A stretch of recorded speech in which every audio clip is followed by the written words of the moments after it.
Hello, everyone, and thank you so much for joining us this evening. My name is Leif Cantrell, and I am Oblong's Digital and Events Manager, and I will be your tech host this evening.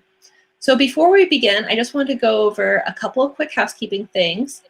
You will notice that down kind of in the center of the screen, there is a Buy the Book button, and if you click that, it will link you to signed copies of Masuma's book, Girlhood, Teens Around the World in Their Own Voices. And you'll see that right kind of below the Buy the Book button, there is an Ask a Question button. If at any point during the event you have questions, please feel free to put them in the Ask a Question button or in the chat box. And I've talked to Amy and Masuma, and they are super down to just kind of go with the flow and answer questions as they come up. But we'll also have 10 or 15 minutes at the end of the event just for your questions. So we really hope that you engage with us with those. So now it's my pleasure to introduce tonight's author.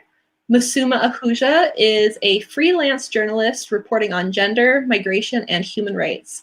She was previously a producer at CNN and national digital editor at The Washington Post. She uses words, photos, and emerging media to report and tell stories about gender, migration, and the impact of politics of people. Her projects have ranged from long-form stories to sending disposable cameras to women around the world to document their days, to crowdsourcing voicemails from Americans about the impact of the 2016 election on their lives. She was part of a team that won the Pulitzer Prize in 2014. Thank you so much for joining us this evening, Masuma. We're really excited about your book and to hear more about it. I will now pass it over to tonight's host, Amy Smith of Red Hook Public Library. Welcome, Amy. Thank you so much. Thank you so much, Leif. So Masuma and I were talking earlier, and one of the things that's very strange about doing a book tour during these times is that she actually doesn't get to see any of you or connect with the people that she wrote the book for. So we talked about it, and if you want, if you're comfortable, please put in the chat, your name, where you're logging in from, or, any message you want to have. Give us a sense of connection. The other thing, as Leif said, Masuma and I are both very happy to make this an interactive conversation. So as we're talking, if you have a question that's, just come up for you, or you want us to, take the conversation in a slightly different direction on that topic, totally let us know. Use the Ask a Question, use the chat box. We're here in part to have a conversation that interests you guys. So help us make that happen. Masuma, thank you so much. As I said before, I greatly enjoyed reading your book, and I'm really excited to talk about it. Hi, Nora. Hi, Diana and Ginger. So as people put in the chat, you write about, so for people who haven't actually gotten their hands on the book, hi, Amanda. Let's talk a little bit about what the book is about and sort of the format of the book, if you don't mind. Yeah, so this book documents the lives of teenage girls around the world. We have 30 girls who are featured in the book, and I asked all of them to share diary entries with us, which are published in this book, and some photos as well. So they show us a little bit of a peek into their day-to-day lives and also show us some photos from their day-to-day lives. And then alongside that, I've added a little bit of context about their communities, their countries, their circumstances, just the worlds they live within. So if you're not familiar with where they're coming from or what life looks like for a person where they are, you get a little bit of sense of that, and then you get to dive into their lives in their own words.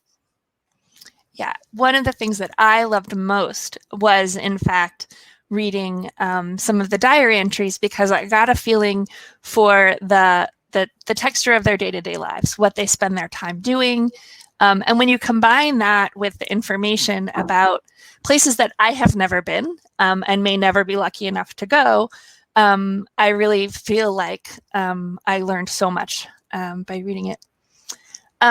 Maybe you could, hi Nalini, hi Leo, hi Willa, oh, Luna, Sadie, Julieta, and Enrique, hi. Sorry, I'm like saying hello to everyone, but it's like instilled in me when people say hi, I say hi. So maybe could you tell us about sort of why you wrote the book, or what prompted the initial series that you did for the Washington Post, that would be awesome. So I report on gender, which it sounds like a really fancy term and like very sociological and political, but really it's just about the ways in which the world we live in affects how girls and women live in the world. And as I was doing that, I was writing news stories and feature stories and realized very quickly that the ways in which we tell the story of what it is to be a girl in the world generally focus on one side, on like the horrors girls face, right? Gender-based violence and child marriage and things like that, sexualization, victimization. Or we have, on the other side, the Malalas and Gretas in the world who are powerhouses and like leading the way, or influencers who, you know, have like tens of thousands, hundreds of thousands of followers. And most girls exist like somewhere in the in-between of those two sides. And I had no idea what life looked like for them. Like, you know, life isn't just the worst things that happen to you if they happen to you, or the highlights of your day if you're posting about it, or if that's what you share with the world. And as I started spending time in different places talking to girls, the conversations we often had were about the stuff that I thought about growing up and stuff my friends thought about. And that was not what I expected. And that's not what editors wanted to publish in news organizations. And there was no way to tell that story of what it is to be a girl in the world. And that was what I wanted to get at. So that's how I started thinking about this question of like, what does ordinary life look like? And, you know, what are girls thinking about and how do they spend their days? And I decided to go with diary entries because it felt very different from everything else that I could think of, in that a diary entry, like, they knew these diary entries were going to be published. You know, I wasn't going and like stealing someone's journal in the middle of the night. Right. But there's something different in diary entries where it's a space where it's like meant for you to process what's happening and like document your days and write about the world as you experience it. And you can write about the most mundane things of your life. And I gave every girl the same instructions, whatever language she spoke, she got the instructions in her language, where I asked them really mundane questions, and they would often come back to me and be like, why do you care what I had for breakfast? I was like, well, I just want to know, like, what did you have for breakfast? This is what I had for breakfast. And sometimes it was the same thing, and sometimes it was vastly different. I asked them really basic questions about like the structures of their days, you know, what time they woke up, did they go to school, when they left for school, who else lived in their house with them, what they talked to their friends and family about, what they wanted to do when they grew up. So diary entries were a nice space to do that because there's less pressure of like feeling like you're performing for an audience like you would if you're on social media. But also it's a space where you just like get to like sit in the now of like, this is what my life looks like. And they were generous enough to share that with us. So we got a sense of like what the now for them looks like as well. Yeah, that is one of the things that I really loved about it. And one of the things that makes me wish that I had a book like this when I was younger. How did you connect with these girls? Like, how did you find the initial group and then expand it from there? Every way you could possibly imagine is the real answer. Some of the girls were like friends of friends of friends of friends of friends. Sometimes it was like one person I had coffee with 5 years ago who mentioned they had a cousin in another country. I was like, hey, do you remember me? No, you don't remember me? Well, we had a coffee 5 years ago and we're friends on Facebook. Do you remember that cousin you mentioned? Could you put me in touch with them? Because I want to find a teenage girl in that country for this project I'm doing. Sometimes it was through schools. So I would like reach out to school teachers or college professors and say, hey, do you know any girls or young women in where you are who would be interested in this? Sometimes it was through organizations that work with girls. So one of the girls in the book, Alejandra, she is a soccer player who lives in Argentina. And I found her through this organization for girls who play soccer. And they were the people who like created her team, her soccer team. And so they connected me with her. Or Claudie, who is the surfer you see here. She's from Vanuatu, which is in the Pacific Islands. And I reached out to her through the Vanuatu Surf Association. And they happened to know her. And sometimes it was girls were part of some writing group. And so I reached out through them. So really it was so many different ways. And my only criteria was like, I wasn't looking for any person to represent any more than themselves. Like no girl is supposed to represent her country or like represent her identity or the type of family she comes from, or anything like that. It was just, this is her story and this is what it is to be her in the world. So I just wanted girls who wanted to share their lives, who were comfortable sharing their lives, for whom like their family was cool with it. It wasn't going to be a problem.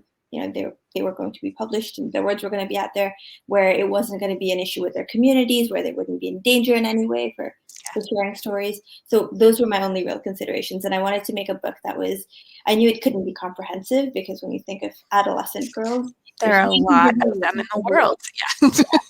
30 girls is like barely scratching the surface, but I did want it to be diverse and inclusive and show a broad range of lives. Mm-hmm. Did you have like an idea of the number of countries you wanted or anything like that? When I started out, not really. The series was 12 girls from 10 different countries, and we agreed that the book should be more than that. And I didn't really have a sense of like how much more. I mean, I reached out to a lot of people, and there were some girls where we like did a back and forth, and they maybe shared something, but then I had lots of follow-up questions, and they didn't have the time. People had exams coming up, and would say, "Hey, I don't think I can participate until after my exams." I was like, "I'm really sorry. There's a publishing deadline here. Like, there's nothing I can do." Sometimes girls would be interested, but like things would fall through, or in the like in between of communication, where the person who's like in between connecting us would change jobs, and then I wouldn't have their email address, and there'd be no way to get back to the girl. So lots of girls, like, their stories were halfway there, and then it just didn't make it. But really, the only thing was that we were looking for was girls from as many places as we could include without it becoming like an encyclopedia of girlhood. Right. Yeah. Still being interesting, but also sharing a broad range. Well, yeah, I think that your technique of using all the relationships you have paid off, because they're very much individuals and very different. A question occurred to me that I hadn't thought of before, but how did you communicate with them? Because some of them live very far away, and some of them from their daily lives, it sounds like they don't have regular internet access, for example, or they don't have a phone. So how did you connect? It really varied, where some of the girls DM me on Instagram, and that is how we communicate. No one sent me diary entries through Instagram, but that was like our Ruqayya from Baghdad, she in Iraq, she didn't really like grasp why I would want her to write diary entries that she wouldn't share with me immediately. And so she would just text, we had each other in Facebook Messenger, and she would message me at the end of the day. And then I'd say, "Hey, I'm not going to respond, so you can feel like this is your space, right?" She's like, "What do you mean I'm not going to respond? Like, why would you not respond? Do you not want to know?" I was like, "I do want to know, but I also want you to write without like knowing that I'm your audience." But that was how we communicated. Sometimes, like Sathikul, one of the girls, lives in Mongolia, and she's the daughter of nomadic herders. So her parents move with the seasons, and they're like out in the wilderness. Right. Yeah. It takes time to get to them. And she's in school, and she spends term time during the week and some weekends. But like when school is on, she's in a dorm living in the big city in Ulaanbaatar. But weekends sometimes and holidays, she's with her parents. And I remember there were times where all the parents had to sign consent forms, and make sure, like, just like you would if you're going on a field trip. It's not a field trip. And like getting the form, I was communicating with her through an intermediary where I never spoke to her one-to-one. And there was this NGO there that worked with her family at this organization. And so they were connecting us, and I would send the woman there an email, and she would then like go and tell something about what I said. And we needed to get her dad to sign a consent form that he had filled it out but not signed it. And I was like, "Okay, we need to sign it." And they said, "Well, it snowed. So, Mongolia, snow is like serious." And right, yeah. Feet and feet and feet. Yeah, her family is just like out in the wilderness, and, we'd have to like send someone keeping their animals alive. Yeah. Too, I'm sure. Yeah. So it's going to be a while until we get to them. I was like, okay, that's completely fair. Like, I cannot ask for anything else. And sometimes countries would have like internet blackouts, and I would just not hear from them for a while. And yeah, I can't remember her name at the moment, but the girl from Haiti talks about how they don't have electricity turned off. The electricity gets turned off at night, and so on. Did you find that the concept? I was just wondering this about the girl from Baghdad. If the concept of keeping a diary, is that something that was culturally familiar for all of them? Sometimes no, where girls weren't accustomed to the idea that they weren't taught ever that like their thoughts deserved what I was space wondering. on the pages of a notebook, let alone Yeah. like a book that someone publishes and buys in a shop. Yeah. And that was a conversation we would have a lot of. And that's not something I can like necessarily teach someone, but I hope like seeing their words on a page and like seeing their photos there will be a reminder to them that like their words are important.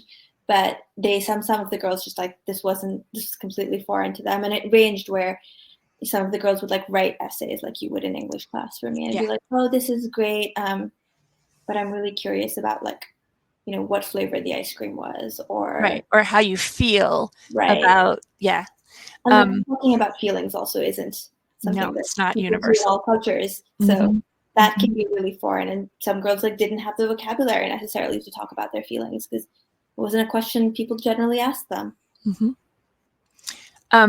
Let's talk a little bit about the feelings aspect, because there are a couple of themes that I saw manifest or showing up in very different ways in individuals' lives, but like consistently showing up. And one of them is about feelings and mental health, and specifically worrying. A lot of anxiety and concern for people they love and their families, for themselves, for their futures. Is that something that you found the girls sort of readily sharing? Were they aware that this is something that many people, their peers and so on, would also struggle with? It really ranged. So the girls, like everything that is included, the girls readily shared because I wanted to very consciously like not include things that this is like a thing that will live for a long time. Right. And no, you definitely respected their autonomy in terms of choosing. Yeah. So I guess partly what I'm talking about is not just what's included, but sorry. Yeah. I just wanted to clarify, like there's nothing in here that like I didn't want to publish anything that the girls would even like 6 months down be like, oh, I shouldn't have said that. That very much isn't the point of this book. But I think a theme that like for me felt very present across the board was very often, and I definitely felt like this growing up, and I still kind of feel like this, even though this is what I do for a living, is that people feel very alone in like how they feel and what they're going through. And obviously like each of our lives is very like individual to us, but also like we are not alone at all in the big things of like the things we stay up nights worrying about and the things we dream of, and like the things that just like feel like make us different. Because even like paging through this book, so many of the concerns the girls have are echoed through pages of like girls' diaries halfway around the world, right? Yep. And I would never have expected that like life is so similar wherever you are. I wonder too, there's a lot of attention on girls' perceptions of their bodies, especially when it connects to gender identities and sexuality. And I wonder if, I mean, I know because I read, but could you talk a little bit about how some of the different ways that you saw that coming through in their worries or in their reflections on their lives? Some of the girls would write about, the ways in which they felt the world perceived them and the things they felt judged for, and the ways in which they felt like there was a way to be a good girl and they didn't necessarily like fit that idea that they heard all around them. And sometimes it was even like reflected in the diary, and it would be like, oh, this is what a good girl is supposed to be like, and I'm being judged for it. And like so-and-so also isn't a good girl because she's not doing this either. Right. And beyond that, I mean, I very much let the girls take the reins of like how much they wanted to share in a book that was going to be published. Right. Because this is a thing that will live for a long time, and like you don't necessarily want to like you don't want to necessarily like be defined in this solely by like your gender identity or your sexuality, and you don't necessarily like want this printed in the pages of a book, which like anyone can pick up in a bookshop for the rest of your life. And not all of them live in places where it would be safe for them to be completely open about the ways in which they identify. So yeah. And I didn't ever want to like push any girl, even in terms of like the questions I asked, to like feel like I was like trying to showcase a part of her life that would like make her vulnerable in any way to her like family, community, people around her. But some of the girls did write about, one of the girls, Miriam from Sweden, the things she chose to share about she like had this crush on, I think if we followed the whole arc in the diary entries I included in the book, where she had a crush on a girl, and then she goes to this other high school, and she's meeting all these friends on Instagram. And I remember like we had this whole back and forth, and she's like, Masuma, like, why are you asking me these questions? Probably thinking like, why are you so old? I was like, no, not everyone is going to know, how this works. And she would tell me about, she had this like hashtag community that she was part of in Sweden of women who love women. And that was where she started making friends. And I was being very annoying. I was like, tell me more about how you made friends in this community. And she was like, do you not understand how you make friends on Instagram? I was like, no, but really tell me more. How did you make friends here? Like, oh, so-and-so commented on so-and-so's post. And then I replied to that comment, and then someone else replied. And then we started going back and forth. And then we became friends. We would DM all the time. And we like met up at a concert and like talked about, meeting her girlfriend through one of those ways, or like meeting someone she had a crush on through that. A lot of the girls did not write about, their romantic lives, because for a lot of them, that wasn't something they would feel culturally okay sharing. Talking about that would just not be something that's like permitted, or if not permitted, it's like frowned upon in their communities. It's not something they necessarily discuss with anyone. I did notice a few of them would share about their friends or people they knew. I'm thinking about the girl, not exactly, you'll know. She has two friends who are married, one of whom was married since she was 14, and another. And it is very clear in her diary entries that that is not the future she wants for herself. But at the same time, some of her, her closest friends are married and having children. And I think that really highlights one of the things you were saying before about how there's a dominant cultural message that these young women are getting all over the world for this is the way to be. And the particular way is not the same all over the world. But the fact that you get that message and that so many of these girls are having to constantly find the belief in themselves and the determination to follow their own path is inspiring. I wonder if that was inspiring for you also. I mean, it was. Yeah, I mean, it definitely was. And it also, like, when you start to think about it, it makes a lot of sense, right? Like, we all want to live the lives we want to live. And we're all fighting that fight in whatever big or small way to like carve out space so we can be the person we want to be in the world. And for some girls, it's just like the cards are really stacked against them in terms of the world is made, the world they live in, where there's like only certain numbers of opportunities available to them. And the expectations exist in certain ways. The way to be a girl just like looks one way, maybe, or like the way to be like a good girl and like a societally like accepted girl is one way. Like, one of the girls at Mandisa from South Africa talks about a friend of hers in school who got pregnant and had to drop out of school. And it was interesting. She talked about it because like South Africa has laws where they're not allowed to have girls drop out of school, but that doesn't mean like that doesn't happen in the community, right? And there are certain countries which the number is like decreasing year by year, which is makes me so hopeful, where girls are like not allowed to go back into school after they get pregnant. And so they're just like kept out, and it's like, hey, you're a mother now, Yes, pushing the defining of what is a good girl. That's a question from the chat. Yeah, it's definitely a persistent theme. I wonder too, just a little bit, you were talking about Miriam and technology and friendship. This is one of the things I didn't see that I expected to see was a lot more references to technology and social media. There's the girl who runs fandom in Ireland. So she's very engaged. Miriam was very engaged with the internet and technology, but the majority of the girls never even mention it in the part that I saw. I think so, if you think about it, the questions I asked were never about like, tell me about how you spend time on your phone, right? Right. No, fair enough. That would not be interesting to you. Maybe actually would be really interesting to me, but it's like a different book. That wasn't the point of the book. And if I say, tell me about your friends, you're going to tell me about your friends, not like, hey, I was texting with my friend and then we saw like something on Netflix, Right. people That's will true. just like talk about the things they do, and the technology is just in the background. Right. Because the point It's is like, the infused through it all. relationships you have and like Yeah. the ways you interact with the world, right? So Mhm. it's there, but it's not there in necessarily like a front and center Well, way.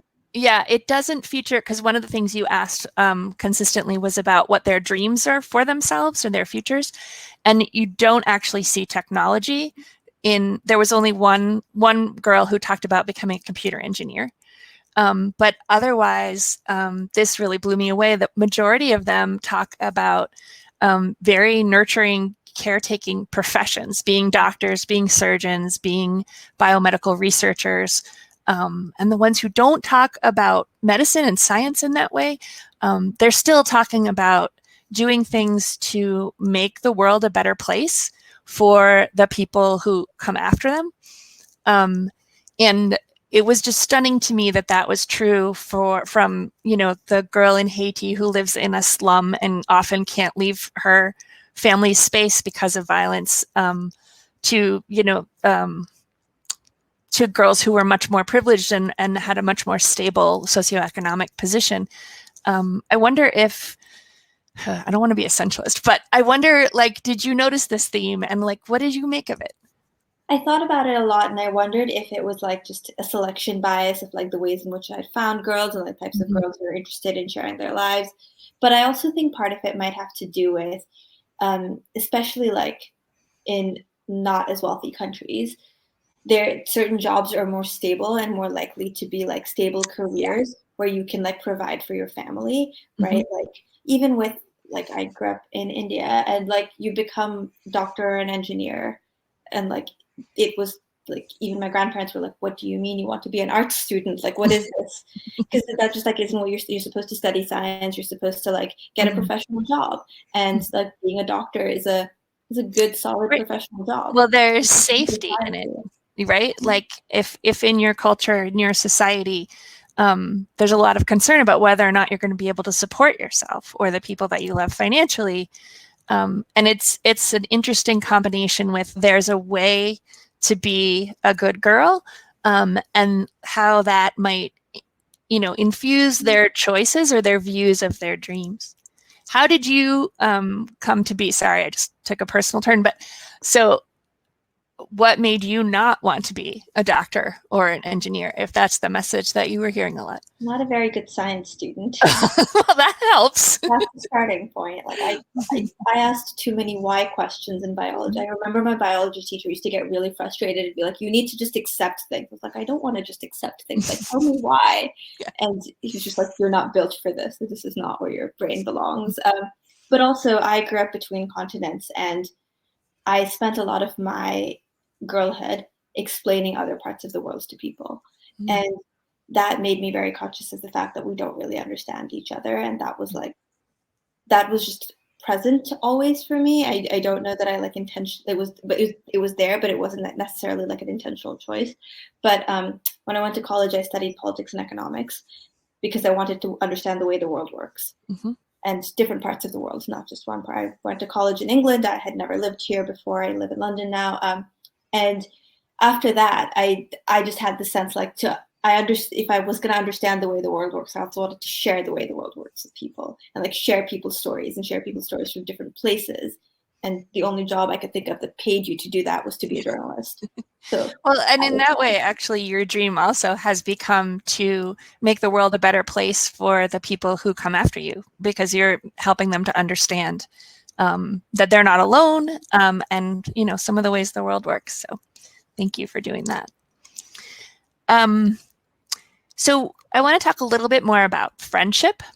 I know when I was a young teenager and later teenager, like making friends can be really hard. And when you find a friend that you feel really connected with, it's such a great feeling. But it's also kind of a scary thing. And that was also something that I saw, reading these different young women's lives. Some of them were saying, a lot of people like me, but I don't actually have any friends. And that feeling of, well, or I have this really close friend, or one girl said, I have 3.5 friends, right? And I thought that was such a genius way. So what she said, for people who haven't read it, she said, I have 3.5 friends. And she describes how she knew each friend.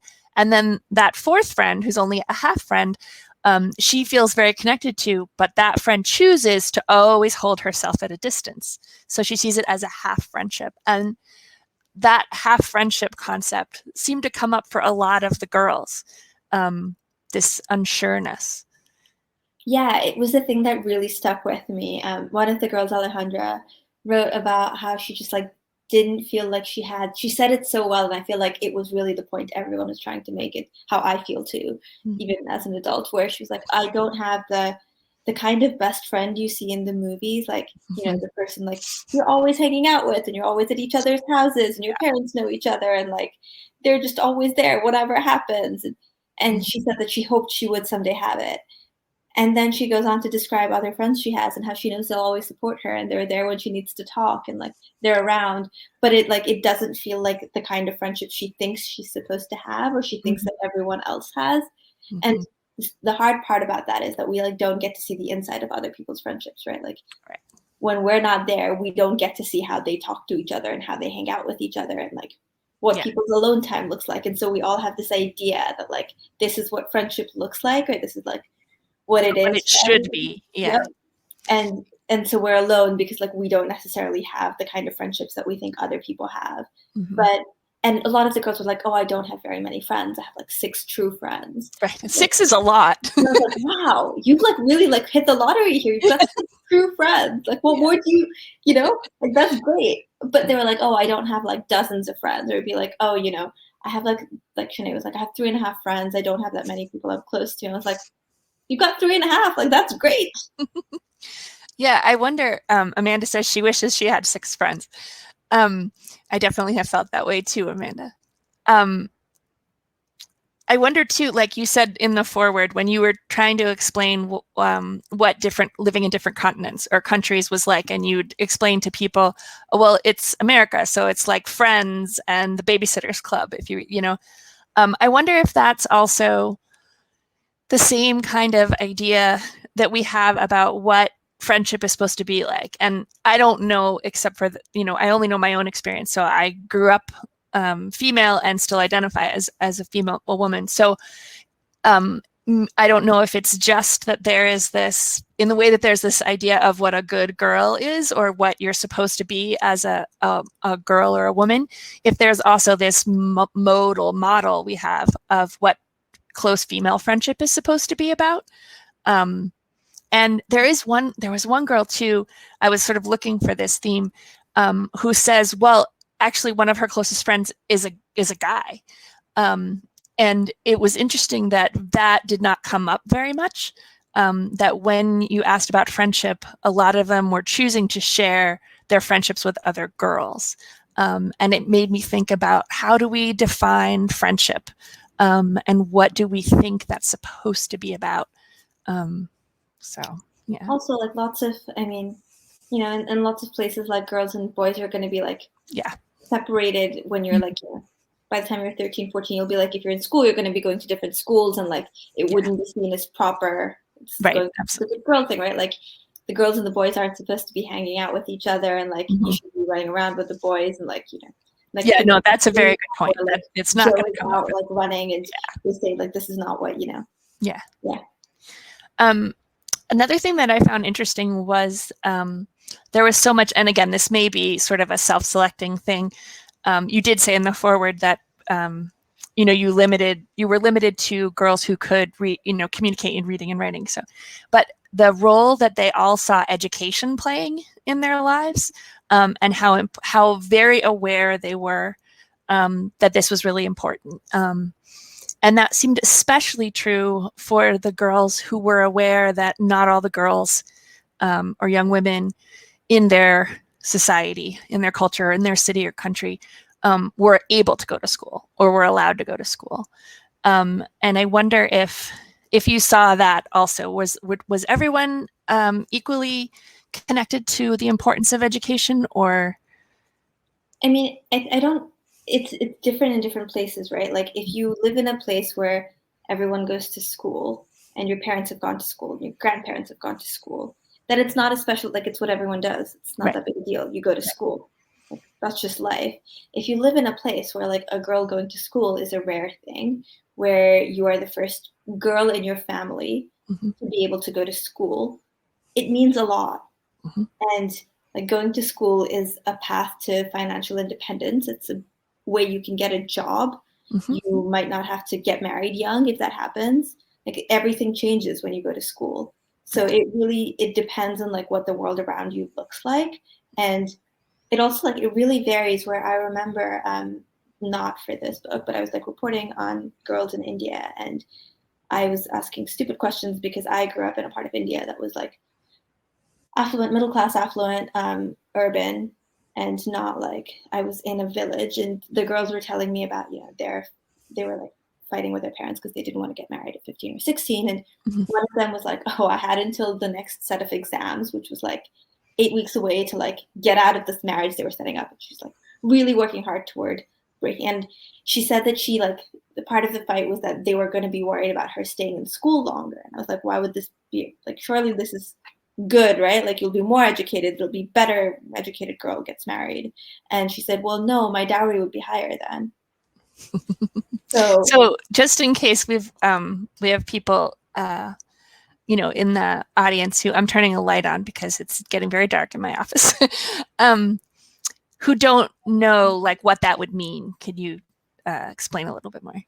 So in parts of the world, it's different everywhere. But with these girls, child marriage is, I don't want to say fairly common, but it isn't like a shocking thing when it happens in the villages they're in. And one of the girls I was talking to, I remember she said she fought back and didn't get married. Her parents wanted to arrange her marriage. When she was 16, and she convinced them like not only to wait until after the exam, but to like wait a few years. And she stayed in school and went to college. But she said that she like helped the other girls in her village do that, and they were the first generation of like 16-year-olds who stayed in the village, because otherwise 16-year-olds would just get married off and leave. And the way dowries work, dowries are not legal in India, but they still happen, is the girl's family will pay the boy's family a certain amount of money. And it's supposed to be like taking this burden away from us, because a girl is a mouth to feed kind of thing. That's how, because she's never going to work. She's always going to be in the household. She's supposed to be a wife and mother. And so wives and mothers don't earn any money. Yeah. And they're not expected to or supposed to work. So that's so a dowry goes up when a girl gets more education because it's more useless. Is that? It's seen as just like this girl is going to be like a lot of trouble. Yes, basically.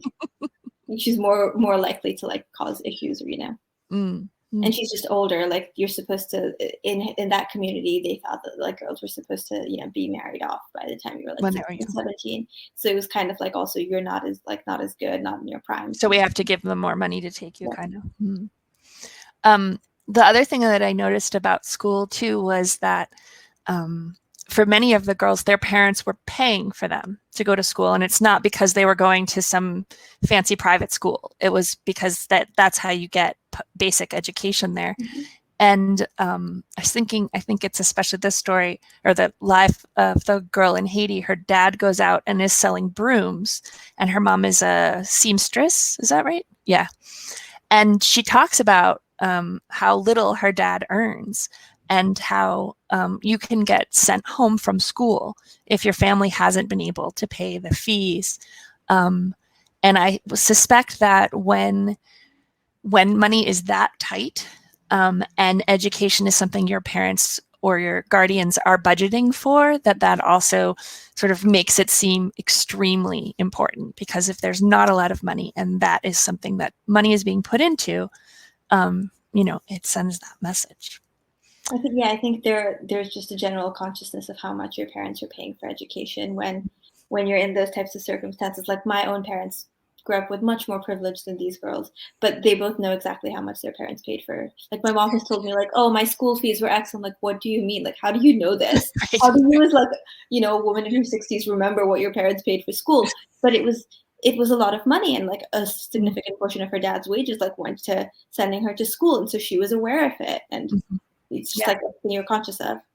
And it's something that comes up too when some of the girls are talking about it. They're in school, but they know other girls that they're friends with, or they know of who are not in school anymore because it's too expensive. Or maybe there's multiple siblings and, someone has to stop. And there's also like all sorts of costs associated with going to school, which like we don't generally think about. Like I went to school in the US as well. And like, you go to public school, you don't think about like, I remember interviewing a woman in Sri Lanka for something else, but she does a lot of work with girls in schools. And I asked her how she got into that. And she said that when she was a girl, her mother was working in another country. She was a migrant worker and she was sending money home. And she sent money home for the school, so it was like really budgeted, right? She had like 4 kids and send money home for like X amount for school fees. She hadn't budgeted that her daughter was going to outgrow the school uniform, and the skirt was too short, and she didn't have money to buy a new skirt, so couldn't go to school now. Yeah, it reminds me too of the story, what the girl from Panama shared. I think she was from Panama, and she got involved in an organization that was pushing back against like street harassment of women and girls, and is one example, but there are a couple of others where experiences that were not good in their lives inspired them to get involved in a way to try and change that. It's 5:45, so I just want to make sure if anybody has been holding off on asking a question and they have one, that, oh, sorry, there is a question in the ask. There's like a 1 there. I have to press on it. So Noro asks, did you talk to any girls who are pushed to be overachievers? That is a good question. Yeah. That is a really good question. I think a lot of girls in different places and in different ways were pushed to achieve and felt a lot of pressure to do a lot and to be very good. And it stems from a lot of the things we've been talking about, of, that sense of like you have to like have a financially stable future. You're very conscious of like the sacrifices your family is making for you. You have all these opportunities, and so you should not let them go. And that, like, I think about Chenzi, the girl from Singapore, who I used to get really stressed out reading her entries, and she would like send them to me one by one, and I would just respond and be like, please get some sleep. Where she often wrote about like she staying up all night, like cramming for tests, and she once fell asleep in class because she had like stayed up the night before, and she was like always just studying so hard, and that stressed me out. But there was a sense of like, you have to work hard and you have to do well, and that is the way you do it. And like if you're surrounded by people in a school where like that is the expectation, then you don't have a choice. You just step up and do it. And there's the over part of overachieving that has this desperateness to it. I was thinking of the story, I keep saying story, but that's not the right word because these are real people. What the woman from China shared, who was going to school in the UK, and how she talks about how she always was thinking, I have to leave here to succeed. I have to go somewhere bigger. I have to go somewhere better. And then she's in the UK and she is longing for home. What she had been raised to believe wasn't the future. Actually, the girl from Russia also, who had struggled with an eating disorder. It's really interesting that that's how you read those 2 stories, because I really relate to both of them and read them very differently. Oh, please share. So the girl from China, like I think about what she wrote all the time, where my understanding of what she shared was like just a curiosity about the world and like wanting to go off and like go on adventures and like not live a boring life, right? Like not live a life like everyone around her. And there was like so much interesting stuff out there. And she like wanted to go and find out what the world was like. And then she did, and she got homesick, which I relate to so much on both sides, where like I live on another continent from my family and like I'm constantly homesick and like wish I could go home. But once I'm there, I'm like, oh no, the world is so interesting. Must go find out about the world. So, I can definitely see that interpretation also. Yeah. It's really interesting that you read it so differently. Well, we had different childhoods or, adolescences. Yeah. the woman in Russia, she does say, right, that she was really pushing herself. She's from a small, she calls it a village, but you said it's a small city, basically. Yeah, but she saw it as provincial, and that in order to succeed, she had to make it,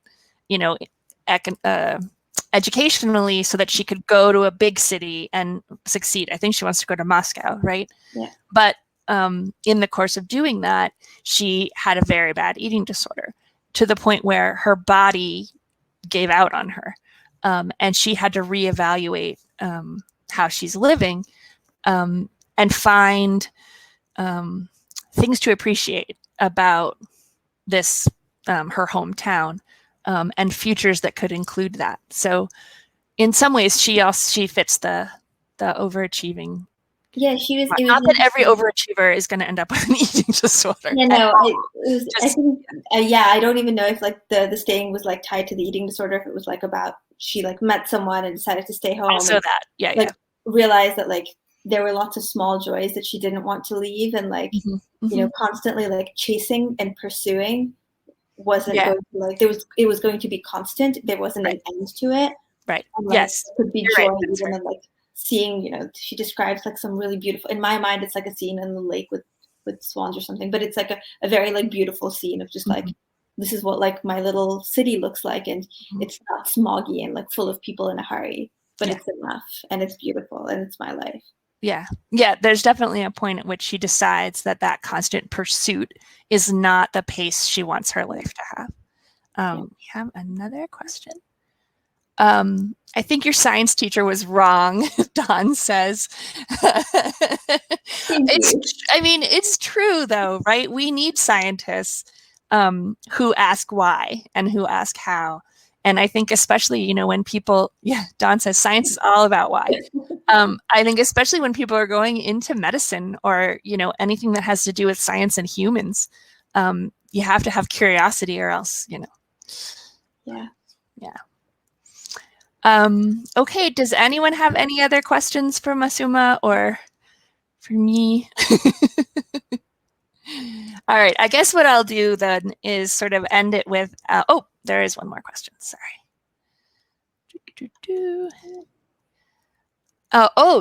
Oblong Books wants to know if you have any future book projects planned. Book projects in the works, like figuring things out, but projects related to girlhood. Any projects, I'm gonna broaden that out because it's book related.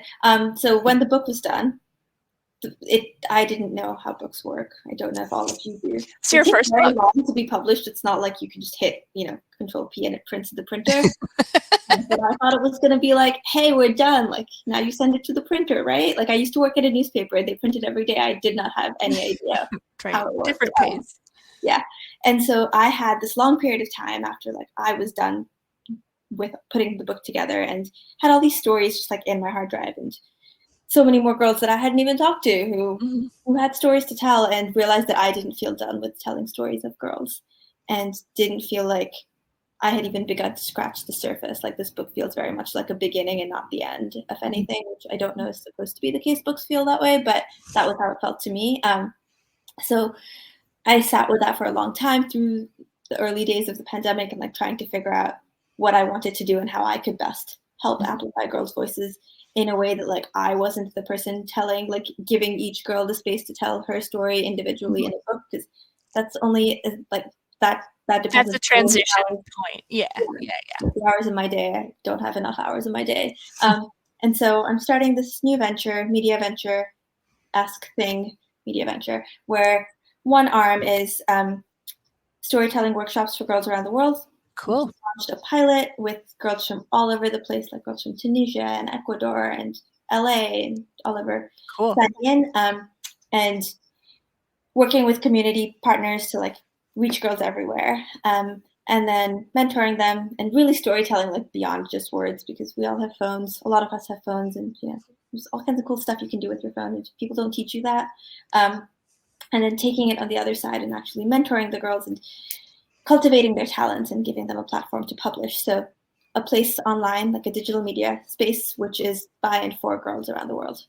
That sounds really exciting. And I should say, because I didn't actually ask you, but one of the things, the hallmarks of Masuma's journalism is the involvement of different tech platforms, social media platforms, and sharing platforms, which is a way of making storytelling and journalism very accessible, providing you have access to the technology. That's also why we do things like disposable cameras, right? Like, yeah, that's very smart. Yeah, exactly. They're not just for weddings. Okay, so I'm going to end today by asking each of you and I both because one of your main questions, so dark maps now, was asking the girls what they dream of. So when you were a teenager, I know it wasn't to dream of science. What was your dream for yourself? I don't know that I dreamed a lot. I was not a dreamer. But there was, I feel like I always wanted to write books. So it feels very like that's awesome. A weird circle of life. Yeah, I read a lot. And books were like my happy place and my escape and my way of understanding the world, especially like when we moved. I remember my mom telling me we were moving to the US and I was like, oh, I know what it's like. I read the Babysitter's Club. Like, it's fun. I actually said that to her and she laughed at me and she's like, okay, honey, about this. Yeah. Yeah, I would say, well, my dreams of being an adult always involved having my own dogs, which I do. So, but yeah, my dream was not to be a librarian, although I'm really glad that I became one. Because yeah, books, they're the best stories. So thank you so much, Masuma, and thank you very much, Leif and Oblong Books. This has been really wonderful. Thank you both so much. That was such an amazing conversation. I'm sorry I popped in a little early. Oh, it's fine. Although I do ask you, Leif, what did you dream of for yourself when you were a teenager? Honestly, I dreamt of traveling. That's was always my big thing, which I still haven't done, but I'm 25 There's plenty of time. I'm so excited to do that in the future. Exactly. It's never too late for anything. But I wanted to ask Masuma, so was it like the Babysitter's Club? Yeah, that's a good question. I never joined. No one ever asked me to babysit their kids, and I was really disappointed. And I was like, "Does this not happen in all schools? Like, do you not have flyers up where you volunteer to babysit?"